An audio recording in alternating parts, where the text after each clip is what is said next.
নমস্কার বন্ধুরা, welcome back to my channel. তো আজকে এসেছি আবার আমার লাঞ্চের থালি নিয়ে। এখানে আছে গরম ভাত, পেঁপে সেদ্ধ, ভেন্ডি ভাজা, ঢেঁকির শাক মিষ্টি কুমড় দিয়ে, সাদা তিল বাটা, আর আছে কাতলা মাছের কষা আলু টমেটো দিয়ে।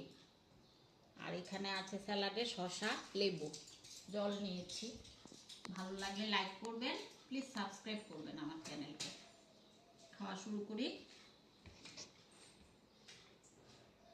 আগে শাক দিয়েই খাই।